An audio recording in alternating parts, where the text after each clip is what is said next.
Calicut university 4th semester എം.കോം വിദ്യാർത്ഥികൾക്ക് 2021 advanced strategic financial management എന്ന് പറയുന്ന പേപ്പറിൽ ചോദിച്ചിട്ടുള്ള 12ാമത്തെ ക്വസ്റ്റ്യൻ ആണ് ഇന്നത്തെ ക്ലാസ്സിലൂടെ നമ്മൾ ഡിസ്കസ് ചെയ്യുന്നത്. അപ്പോൾ നമുക്ക് ക്വസ്റ്റ്യനിലേക്ക് പോകാം. Z Limited has two projects under consideration A and B, each costing rupees 60 lakhs. The projects are mutually exclusive. Life for project A is 4 years and project B is 3 years. Salvage value nil for both the projects. Tax rate 33.99%. Cost of capital is 15%. Net cash inflow in lakhs at the end of the year. First, second, third, fourth. Project A 60, 110, 120, 50. Project B 100, 130, 50. PV factor at 15%, 0.870, 0.756, 0.685, 0.572. Calculate NPV. NPV calculate ചെയ്യാനാണ് പറയുന്നത്.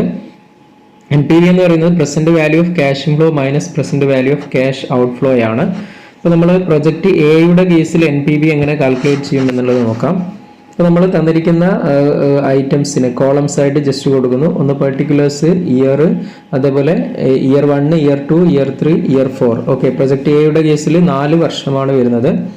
ഇതിൽ ആദ്യം നമ്മൾ net cash inflow project എയുടെ കേസിൽ 60, 110, 120, 50 എന്നിങ്ങനെയാണ് തന്നിട്ടുള്ളത്.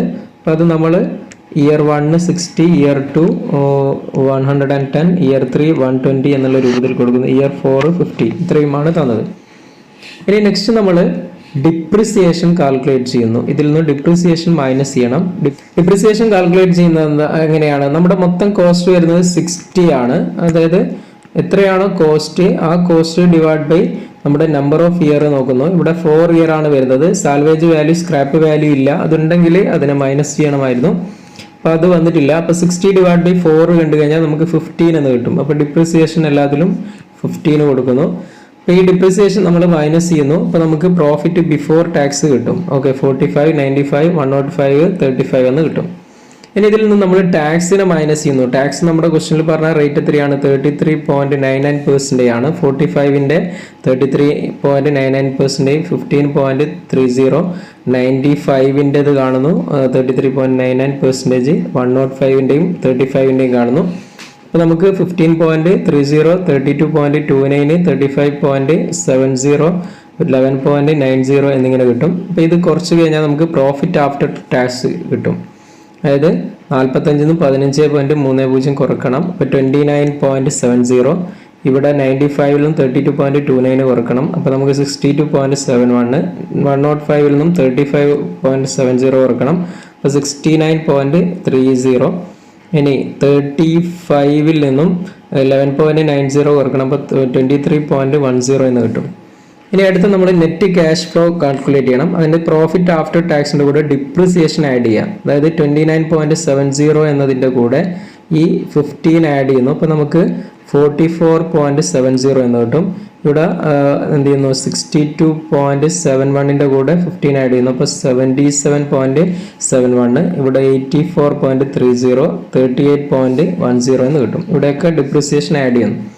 Okay, ഇനി ഡിസ്കൗണ്ടിങ് ഫാക്ടർ നമ്മുടെ ക്വസ്റ്റനിൽ തന്നിട്ടുണ്ട്. ഓരോ വർഷത്തെയും 0.870, 0.756, 0.685, 0.572 ഇതുകൊണ്ട് മൾട്ടിപ്ലൈ ചെയ്യുന്നു. അതായത് 44.70 ഇൻറ്റു 0.870 കാൽക്കുലേറ്റ് ചെയ്യുന്നു. 38.89. ഇവിടെ 0.756 ഇൻറ്റു 77.71 കൊണ്ട് മൾട്ടിപ്ലൈ ചെയ്യുന്നു. അപ്പോൾ 58.75. ഇവിടെ നമുക്ക് 57.75 കിട്ടും. ഇവിടെ 21.79 എന്ന് കിട്ടും. അപ്പോൾ ഇതിനെല്ലാം കൂടെ ടോട്ടൽ ചെയ്യുന്നു. അതായത് 38.89 പ്ലസ് 58.75 പ്ലസ് 57.75 പ്ലസ് 21.79. അപ്പോൾ നമുക്ക് ടോട്ടൽ ഇവിടെ എത്ര കിട്ടും? 177.18 എന്ന് കിട്ടും. ഇതിൽ നിന്ന് നമ്മൾ net investment, initial investment 60 minus ചെയ്യുന്നു. അപ്പോൾ 117.18 എന്ന് നമുക്ക് നെറ്റ് പ്രസന്റ് വാല്യൂ കിട്ടും. ഇത്തരത്തിലാണ് എയുടെ കേസിൽ നെറ്റ് പ്രസന്റ് വാല്യൂ കാണുന്നത്. ഇതേ സെയിം മെത്തേഡ് ഉപയോഗിച്ചുകൊണ്ട് നമ്മൾ ബിയുടെയും നെറ്റ് പ്രസന്റ് വാല്യൂ കാണണം. അപ്പോൾ ഇവിടെ നമ്മൾ നെറ്റ് ക്യാഷ് ഇൻഫ്ലോ ആയിരുന്നു. ഇവിടെ 3 ഇയർ മാത്രമേ ഉള്ളൂ.